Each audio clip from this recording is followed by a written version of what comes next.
नमस्कार मित्रांनो. आज होता रविवार आणि मी सकाळी लवकर उठून कुठे चाललो ते तुम्ही व्हिडिओमध्ये शेवटपर्यंत राहा म्हणजे तुम्हाला कळेल.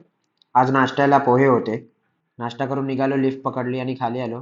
आणि तुम्हाला माहिती आहे सकाळचं क्लायमेट मस्तच असतं एकदम.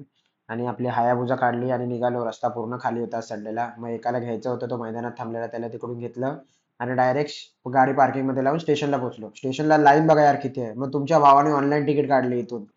पळत पळत पटकन जाऊन ट्रेन पकडली आणि ट्रेनमध्ये झोपायचा मौका भेटला तर कधीच सोडू नका मित्रांनो, झोपून घ्या. फायनली चर्चगेट स्टेशनला उतरलो. हे दोघं जण स्टेशनला थांबलेले. मग आम्ही निघालो. लाईन पण खूप होती. मग आम्हाला पण लाईनीत उभं राहावं लागलं.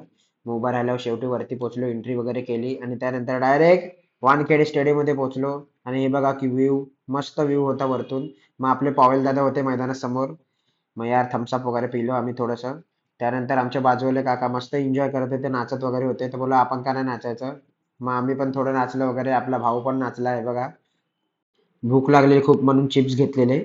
आणि त्यानंतर मग हा बघा आपला बॉबी देओल. खूप बॉबी देओल आलेला आहे याच्या अंगामध्ये. या एवढ्या तडकत्या उन्हामुळे भावाचं म्हणणं होतं की कधीच दुपारची मॅच बघायला येऊ नका, त्यापेक्षा घरी बसून मॅच बघा. आणि हे बघा सर्वजण हबीबी बनलेले, डोक्याला रुमाल बांधून. मॅच तर वन साइड झालेली म्हणून आम्ही निघालो तिकडून पटापट. आणि बाहेर येऊन यार पाणी पिलो पहिल्यांदा तर. आणि नंतर मग श्वास घेतला कारण की आत खूप गरमी होत होती, खूप म्हणजे खूप गरम होत होतं आतमध्ये. बाहेर येऊन जेवलो वगैरे पटापट. तर चला मित्रांनो, आजसाठी एवढंच. तर सर्वांना बाय. सर्वांनी लाईक, फॉलो आणि सबस्क्राईब करायचं विसरू नका आणि शेअर पण. तर चला बाय.